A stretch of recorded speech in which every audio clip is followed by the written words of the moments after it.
वो स्टेज भी देखना है जहाँ पे दोनों साइड सब लोग पान खा के थूक के रखे थे। इतना चिंदी चोरे इन्होंने इतना पैसा बचाया कि स्टेज भी नहीं सजाया। और जो कहा मैं उसका सगा भाई हूँ, एक कप चाय बना के देने बोला हूँ, एक कप चाय भी बना के नहीं दे रही मेरे को कि उसका दूध खत्म हो जाएगा करके, और दूध को हाँ शायद देते हैं करके। तो मेरे को बोलती है तू तो बहुत सारा ताँत की साड़ी कॉटन साड़ी लाई है, एक दे दे पार्लर का पैसा खर्चा बचाने के लिए। उन बच्चों को बुलाया मुझे मेकअप कराने के लिए ताकि पार्लर में पैसा ना देना पड़े। मोहल्ले शादी का घर है, आस पड़ोस के उस मोहल्ले के एक भी इंसान मेरे को नहीं दिखा, कोई नहीं दिखा घर के बच्चे। हेलो एवरीवन, कैसे आप सभी? आई होप आप सब अच्छे होंगे। मैं भी बहुत अच्छी हूँ। आज का ब्लॉग मैं बहुत छोटे में ख़त्म करने वाली हूँ और आप लोग ना मेरी बातों को ध्यान से सुनना, ठीक है? मतलब अब सारा चीज़ें होना स्टार्ट हो चुका था मेरे साथ, सारा चीज़ें। जैसे आप लोगों ने देखा था लास्ट ब्लॉग में कि जैसे मुझे सोने के लिए बोला गया था कि कारात स्टार्ट हो चुकी थी मैं दोपहर को सो गई थी। इन लोगों ने क्या किया, मेरी नानी को बुलाया, मेरी नानी को बुला के इन लोग रुलाए मेरी नानी को। मैं सो रही थी, सडनली मेरे पास मामी दौड़ के आके बोलती है आपकी नानी रो रही है करके। मैं बोली क्यों, मेरी नानी क्यों रो रही है? तो फिर नानी मेरे पास में बोली क्या हो नानी, क्यों क्यों मतलब क्या हो, क्यों रो रहे हो करके। बोलती कुछ नहीं। मुझे मेरी नानी बोली ही नहीं कि हुआ क्या है, रोई जा रही। उन्होंने मेरी नानी को कुछ अपशब्द बोले थे, मतलब मेरी सास ने, वो रोई जा रही रोई जा रही रोई जा रही है। और उन्होंने मुझे सच में बिल्कुल भी नहीं बोला। शाम का टाइम था, मुझे भी अच्छा लगता, सर दर्द अजीब अजीब सा लग रहा था बहुत, क्योंकि नया जगह नया पानी नया हवा, फिर अनजाना लोग, सब लोग अनजाना फेस थे, एक होता है ना। और वहाँ पे दुल्हन को देखने के लिए आसपास के कोई लोग नहीं आ रहे थे, पता नहीं क्यों हमारे वहाँ पे तो आते हैं दुल्हन दुल्हन करके, नहीं आ रहे थे।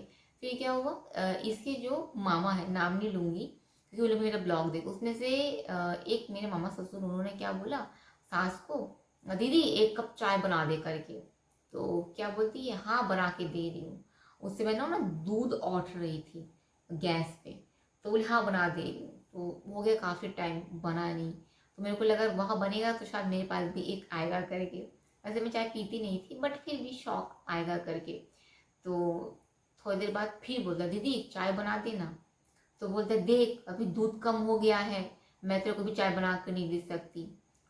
तो क्या बोलता है अपनी दीदी को कि मैं तेरे घर यहाँ पे भोपाल से यहाँ पे आया हुआ हूँ, तेरे भाई का घर का हर काम मैं कर दे रहा हूँ, तू मेरे को एक कप चाय बना के नहीं पिला सकती? तो वो क्या बोलती है नहीं दूध देख रहा तो पूरा औट गया। तो क्या बोलता है पानी मिला ले, दूध औट गया है, गाढ़ा हो गया, पानी मिला ले, उसने मिला के मेरे को बना के दे।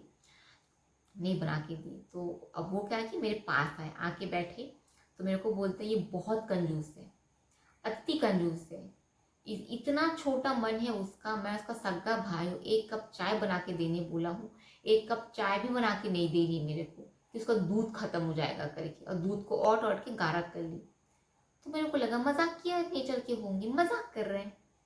मैं भी नॉर्मल हूँ, मैं बोली मैं भी हंस में उड़ा दी, मामा है मजाक के होंगे, मजाक कर रहे होंगे। ये हो गया वहाँ पे, मतलब बोल बाल के मेरे को चले गए। अब जो इनके रिलेटिव्स लोग आए हुए थे, एक उसकी भाभी थी वो मेरे पास आई, मेरे से थोड़ा बातचीत की, फिर वो भी चली गई। फिर मेरी नानी, अच्छा रात को ना फिर खाने का टाइम आया, तो मेरी नानी को लोग बुला दिए थे। तो मेरी नानी ना गुस्से के मारे रात को खाना खाने भी नहीं गई। बुरा लगता है ना यार, कुछ उन्होंने मुझे बोला नहीं, मैंने बोला चलो नानी खाना खा लो करके, वो नहीं गई। और नानी को सच में कोई बुलाने नहीं आया, लेकिन हाँ उस घर में एक मामी थी, वो मामी आके भी नानी को बुलाने के लाई, चलिए मासी खाना खा लो करके, थोड़ा सा खाना खा लो तो तबीयत खराब हो जाएगा करके। फिर अब क्या हुआ, जैसे जैसे मेरी नानी आई हुई है, ठीक है, तो अगर दुल्हन के साथ अगर कोई आता है तो उसको ना साड़ी देते हैं, साड़ी गिफ्ट करते हैं। अगर लड़की है तो ड्रेस देते हैं, अगर औरत है तो साड़ी गिफ्ट करते हैं। तो अब इन लोगों का नेचर कैरेक्टर मैं हर चीज़ समझ चुकी थी, हर चीज़ समझ चुकी थी। इसलिए मैं डायरेक्टली अपने पति से बात की। मैं बोली सुनो ना, जैसे मेरी नानी आई हुई है, तो ये मेरा नहीं, ये तुम्हारे मान सम्मान के लिए ही बोल रही हूँ। अगर हमारा चाहे हम नानी को 5 कपड़ा दे देंगे, कोई इशू नहीं है, लेकिन तुम्हारी मान सम्मान की बात है यहाँ पे। तुम लोग नानी के लिए कुछ लाए हो कपड़ा वगैरह? तो बोलता है किस चीज़ का कपड़ा? मैं बोली अगर दुल्हन के घर से अगर कोई आता है उसको कपड़ा देता, अगर मेरी बहन आती तो तुम लोग उसको सूट पीस या फिर जो भी तुम लोग देखना चाहो, कुर्ता वुर्ता साड़ी जो भी देना चाहो दे सकते हो। नानी आई है तो नानी के लिए तुमको कपड़ा देना पड़ेगा, देते ही है, रिवाज ही है। बोलता है मेरे को सब चीज़ नहीं पता। मैं बोले जाओ जाके अपनी मम्मी से पूछो, क्योंकि भैया देते तो देते हैं, अब तुमको नहीं पता, तुम्हारी मम्मी को नहीं पता कि तुम लोग जानबूझ के एक्टिंग कर रहे हो, क्योंकि शादी के बाद की एक भी रिचुअल्स नहीं हुई है। तो शादी जिंदगी में एक बार होती है। होता मैंने वो लाल पानी में वो अंगूठी में खेली ही नहीं हूँ। मैंने बड़ा दुख की बात है, लाल पानी से छोड़ो मिट्टी में भी मैंने अंगूठी नहीं खेला, कुछ रिचुअल्स नहीं किए लो। तो इसने अपनी मम्मी से पूछा, तो इसकी मम्मी ने उसको बोला हम नहीं लिए हैं करके, आके मेरे को बोला कि हम नहीं लिए करके। तो इसको मम्मी ने इसको पूछा कि तू क्यों पूछ रहा है करके, तेरे को किसी ने बोला? बोलते नहीं नहीं मेरे को लगा कि देना चाहिए करके। उसने मेरा इल्ज़ाम अपने ऊपर ले लिया कि नहीं नहीं नहीं मुझे ऐसा लगा देना चाहिए करके। अब देखो, अब आते हैं मेन बात। वो आई मेरे पास थोड़ी देर बाद, कल तो तेरी नानी चली जाएगी तो तेरी नानी को एक साड़ी वाड़ी देना पड़ेगा। तो मैं बोली हाँ शायद देते हैं करके। तो मेरे को बोलती है तू तो बहुत सारा ताँत की साड़ी कॉटन साड़ी लाई है, एक दे दे। तो मैं उनको बोली नहीं, मेरे पास जो साड़ी है कॉटन साड़ी है वो सारा जो न्यूली मैरिड होती है उनके लिए है, वो नानी की उम्र के देने के लिए मेरे पास नहीं है। बोलती हट हट मेरे को देखने दे। मेरा मायके से आया हुआ बैग वो खोली, मैं कैसे मना करती। उसमें से एक येलो साड़ी था जो एक एजेड इंसान भी पहन सकता था। मेरे से मांगी और बोलती ये वाला साड़ी दे, हम लोग ले लेते हैं, ये तेरी नानी को दे देंगे। इतना तो साड़ी तू पहनेगी नहीं। मेरे आँख में आंसू आ गया कि ये साड़ी मेरे मायके से मेरी मम्मी ने मुझे दिया है, उसी में से तुम एक साड़ी उठा के मेरी नानी को दे रहे हो। तुम्हारी इतनी भी रद्दी भर, इतनी भी तुम्हारी औकात नहीं है कि तुम मेरे साथ आया हुआ गेस्ट मेहमान को तुम एक 500 की भी साड़ी दो। इतनी भी इनकी औकात नहीं रद्दी भर।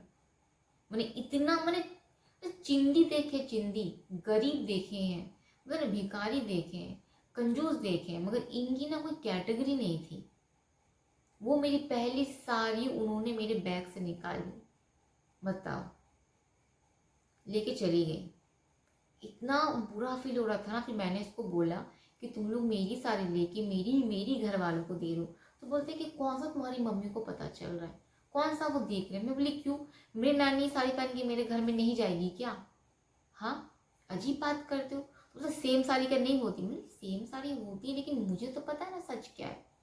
तो मुझे क्या बोलता है तुमको साड़ी का पैसा हम लोग दे देंगे जितना। मैं बोली बात साड़ी के पैसे की नहीं है। अगर जब पैसा दे ही रहे हो साड़ी का पैसा तो जाओ नया साड़ी खरीद के लाओ, अभी भी वक्त है, खरीद के लाओ। कल मेरी नानी जाएगी तो कल मेरी नानी को दे देना। इतना हर्ट हुआ मुझे, इतना ज़्यादा बुरा लगा मुझे। वो चलो वो जैसे जैसे करके वो रात ना उस दिन कट गया। नानी और मैं हम लोग सोए थे। नानी मतलब थोड़ा सैड सैड थी, मतलब बुरा फील हो रहा था, घर की भी याद आ रही थी, घर से भी मैं थोड़ा सा बात वगैरह की थी। तो नेक्स्ट डे सुबह नींद से उठी। आज था मेरा क्या बोलते हैं पार्टी था, रिसेप्शन पार्टी था। तो नानी नींद से उठी, नानी को आज जाने का था, ठीक है।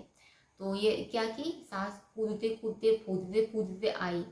आगे वो जो साड़ी था येलो कलर का, वो साड़ी झिल्ली में डाल के मैं नानी को दी कि मासी आपके लिए साड़ी, आप तो आज चले जाओगे करके। फिर मेरी नानी को नहीं पता था, नानी रख ली। तो नानी मुझे बोलती आज इसमें अगर पीको फॉल होता तो आज तेरी रिसेप्शन पार्टी में ये वाला पहनती मैं बोली नानी इसको रख दो, दुर्गा पूजा को ये पूजा येलो कलर है ना, पूजा वूजा होगा या गांव में कीर्तन वीर्तन होगा तब आप पहनना इसको, है ना। ये तो मैं थोड़ी भी बोली कि थोड़ा महंगा साड़ी है ना नानी, तो संभाल के पहनना इसको, क्योंकि तात की साड़ी को थोड़ा सा संभालना पड़ता है, मार वाड़ देना पड़ता है। ऐसा करके मैं नानी को थोड़ा सा वो कर ली। लेकिन मेरी मम्मी नहीं पहचानेगी साड़ी, मेरी मम्मी साड़ी पहचान ली। वो तो बात की बात है, जब मेरी नानी पहन के मेरे घर में आई थी पहचान ली। मैंने इस तरीके से हरकत इन लोगों की है हमारे साथ। चल सुबह की बात करते। सुबह नींद से उठे तो चाय बिस्किट नाश्ता कुछ तो होता है ना। किसी ने भी मेरी नानी को नहीं पूछा। मैंने इस तरीके से लोग दुर्व्यवहार कर रहे थे जैसे उनका घर का एक समोसा भी खा लेंगे तो गरीब हो जाएंगे, भिखारी हो जाएंगे, खाने के लाले पड़ जाएंगे। फिर मैं उसको बोली कि मेरी मेरी नानी को नाश्ता वास्ता करवा दो यार, कुछ तो इनको करवाओ करके। फिर ये क्या किया, मेरी नानी के लिए जो नाश्ता का कुछ प्लेट है वो ला के वाके दिया। आप बिलीव नहीं करोगे, शादी का माहौल है, शादी का घर है, आस पड़ोस के उस मोहल्ले के एक भी इंसान मेरे को नहीं दिखा, कोई नहीं दिखा। घर के बस 4-5 लोग हैं, वही वही लोग हैं घर में, वही वही लोग मेरे को दिख रहे थे। ना बुरा लग रहा था मेरे को। फिर जैसे आज मेरा रिसेप्शन था, तो आज क्या हुआ, मैं इसको सुबह सुबह ही बोली कि क्या करेंगे, मुझे मेकअप कौन करके देगा रिसेप्शन का, कि पार्लर वालर लेके जाना है, क्योंकि मैं तो खुद से नहीं कर पाऊंगी, क्योंकि शादी के दिन मैं कर ली थी खुद से और उतना अच्छा नहीं हुआ था, और मतलब ठीक ठाक था, लेकिन आज मैं खुद से मेकअप नहीं करूँगी। रायपुर है, यहाँ अच्छे अच्छे पार्लर है, और पार्लर में उस वक्त कम ही लेते थे, 3,000 में ब्राइडल मेकअप अच्छे से कर देते थे। तो मैं इसको बोली कम से कम मेरे को पार्लर भेज दो, कम से कम मैं पार्लर में मेकअप वगैरह कर लूँगी करके। तो ये बोलता है कि तुम्हारे लिए अब आएगी प्रीति की बारी। प्रीति की जो बहन है शीतू कांचू, उस समय आई थिंक कांचू 10th या 11th में थी शायद, और शीतू शायद 12th में थी। लोग स्कूलिंग में थे, शायद स्कूल कर रहे थे उस समय। बच्चों को बोल के रखी थी मुझे मेकअप कराने के लिए, उन लोग आके मेरे को मेकअप कराएंगे। हालांकि मेकअप उन्होंने अच्छा किया था अपनी एज के हिसाब से, लेकिन जब पार्लर है, आप जब कर सकते हो, पार्लर वालों को पैसा दे सकते हो, तो ऐसे लोगों को क्यों बोलना। बताओ, वो बच्चे आए, मेरे को 3-4 घंटा तक मेरे को सजाए, मेकअप किए, कम से कम उनको कुछ तो देने को बनता ना। 501 रुपये बच्चों के हाथ में नहीं देते। इन लोगों ने सिर्फ और सिर्फ पार्लर का पैसा खर्चा बचाने के लिए उन बच्चों को बुलाया मुझे मेकअप कराने के लिए, ताकि पार्लर में पैसा ना देना पड़े। सब स्टोरी में मैं बताऊंगी आगे। इन लोगों ने मेरा मेकअप करवाया था करके, मैं इन लोगों को मेरी शादी के कुछ महीनों बाद मैं इन लोगों को बुला के मेरे घर में खाना वाना खिला दी थी, कि लोग आए थे, इन लोग कुछ पैसा भी नहीं पकड़ा है, कम से कम आके अच्छा खाना खिला देती हूँ। बना था उस दिन घर में चिकन मछली वछली सब बना बुना के मैं खिलाई थी। ये तो सुबह की बात है, ये मेरा हो चुका था फिक्स। मेरे को बोल दिया था कि हमारे मोहल्ले के 2 लोग आएंगे तुमको सजाने के लिए, तो मैं बोली ठीक है। इसके बाद मुझसे उस दिन पहली बार ससुर जी ने बात किया था। उन्होंने पूछा था कि तुम्हारे घर से कितने लोग आ रहे हैं, आज रिसेप्शन पार्टी है, तो मेरे घर से आज वहाँ से लोग आएंगे, है ना, कितने लोग आ रहे हैं मेरे को बताओ। तो ये मेरे को क्यों पूछ रहे हैं, मेरे पापा को पूछना चाहिए ना फ़ोन करके। जिस तरीके से मेरे पापा ने इसके पापा को फ़ोन करके पूछा था कि आपके घर से बारात में कितने लोग आ रहे हैं, आप मुझे बता दीजिए, तो इस तरह से इसके पापा का नहीं बनता कि फ़ोन करे मेरे पापा को कि आपके घर से रिसेप्शन पार्टी में कितने लोग आ रहे हैं। मेरे पापा को फ़ोन करना चाहिए, और ये भी पूछना चाहिए आप लोग कितने बजे निकल रहे हो और कब तक पहुँचोगे, और ये भी पूछना चाहिए, ये भी बोलना चाहिए अच्छे से सावधान से आना। कुछ नहीं पूछा उन्होंने, कुछ भी नहीं पूछा, मेरे को पूछ डायरेक्टली कब निकलेंगे, कब आएंगे, कब तक पहुँचेंगे, कौन कौन आ रहा है, कितने लोग आ रहे हैं। अरे मुझे कहाँ से पता होगा, मैं तो शादी करके यहाँ आ गई, 2 दिन हो गया, मेरे को थोड़ी पता है। मैं थोड़ी फोन करके पूछते रहूंगी यार आप लोग कितने लोग आ रहे करके। उनकी जिम्मेवारी है, उन्होंने नहीं पूछा। स्टार्ट अभी बहुत सारी चीजें हुआ है, उस बीच वो छोड़ो, उनके जो मामा है, खुद के सगे भाई, उन्होंने तो पूरे मोहल्ले में ढिंडोरा पिटवा दिया था कि परिवार अच्छा नहीं है, मेरी बिल्कुल अच्छी नहीं है, परिवार अच्छा नहीं है, कंजूस है, लालची है, ये और वो, मतलब क्योंकि एक उनके खुद के भाई है जो उस चीज़ को अच्छे से जानते थे। मोहल्ले को लोग को थोड़ी पता है, मोहल्ले को लोग शॉक, एक खुद का सगा भाई हो कि कैसे इनके बारे में इतना कुछ बोल रहा है करके। बाकी सारी चीज़ें मैं आप लोग से शेयर करूँगी। इसके बाद मैं आप लोग से शेयर करूँगी मेरा रिसेप्शन पार्टी डायरेक्टली, और हो सकता है कि मैं इसमें कुछ क्लिप्स वगैरह जोड़ूँ, फोटोज़ वगैरह जोड़ूँ अब, है ना, क्योंकि सब लोगों को मेरा लहंगा देखना है 5,000 का, कितना खूबसूरत है, और सब लोगों को मेरा मेकअप भी देखना होगा कि मैं कैसी लग रही थी, और सब लोग को वो स्टेज भी देखना है जहाँ पे दोनों साइड सब लोग पान खा के थूक के रखे थे। इतना चिंदी चोरे इन्होंने इतना पैसा बचाया कि स्टेज भी नहीं सजाया, और जो जो चेयर अरेंज किए थे ना लोगों के लिए, उस चेयर में जो कपड़ा लगाते हैं ना वो भी नहीं लगाया। चेयर है, एक होता है ना कि हॉल को चारों ओर से सजा जाता है, चारों ओर दीवार है, दीवार में सब लोग थूक के रखे गुटखा खा के, कोई लोग बैठ भी रहा तो बैठने में भी घिन आ रहा है, क्योंकि दो इधर देखो तो गुटखा, उधर देखो तो गुटखा, और यहाँ पे अगर सजाएंगे, छायमाना जो कपड़ा टंगाएंगे तो उसको पैसा देना पड़ेगा। सब बताऊंगी मैं, सब बताऊंगी, कुछ भी नहीं छुपाऊंगी आप लोग से। अब क्या हुआ, थोड़ा सा और कवर कर लेती हूँ। दिन का खाना वाना हम लोग खा चुके थे। अब घर के सारे लोग, मतलब जो मेरे ससुर थे, वो तो दिन भर, जहाँ पे पार्टी होगी दिन भर वहीं पे पड़े थे, सुबह से लेके पूरे रात तक। और ये भी मेरे प्राणनाथ, ये भी गया था 7-8 बार, जा रहा है आ रहा है, जा रहा है आ रहा है। अब इन लोग पार्टी करेंगे, इन लोग अरेंज कर रहे हैं, मैं तो होती नहीं कोई पूछने वाली। अब मेरे को ठीक भी नहीं लगा, अब इन लोग करे तो obvious सी बात है, जाहिर सी बात है, अच्छा ही करेंगे जो भी करेंगे। फिर यहाँ पे होगी शाम। जैसी शाम हुई तो फिर मेरे को मेरी सास बोलती है तेरे को सजाने के लिए आ गए। मैं उम्मीद कर रही थी कि हाँ कोई प्रोफेशनल होगा जो आसपास रहता है, उसका खुद का ब्यूटी पार्लर होगा, वो आई होगी, लेडी होगी 30-32 साल की। जब मेरे को सजाने के लिए 2 छोटे छोटे बच्चे आए ना, मैं बोली इन लोग मेरे को सजाएंगे। तो मेरे पार्टनर बोलते हाँ इन लोग को बहुत अच्छा आता है, भले स्कूल में जाते मगर बहुत अच्छे से कर लेते हैं। तो मैं बोली अच्छा ठीक है। तो जब मैं उनसे बात करी तो बहुत बहुत वेल बिहेव्ड, बहुत वेल नेचर के थे। फिर पता चला एक का नाम शीतू, एक का नाम कांचू है, एकदम बहुत बहुत फ्रैंकली थे। मैं पहली बार उस लोग से मिली थी, प्रीति की दोनों बहन है, पहली बार मिली थी। तो उन्होंने मुझे वाकई में बहुत अच्छे से सजाया था, सजाना बहुत अच्छा हुआ था। अगर मेरा लहंगा ज़्यादा सुंदर होता, अच्छा होता, तो लुक और इन्हेंस करता। ठीक है, तो अब आप लोग से मैं नेक्स्ट ब्लॉग शेयर करूँगी जब मैं एंटर करती हूँ मेरा पार्टी वाले हॉल में। उसमें जो धमाका हुआ वो तो सुनते ही कान से खून निकल जाएगा। तो तैयार रहना कान में कॉटन डाल के नेक्स्ट सेशन में।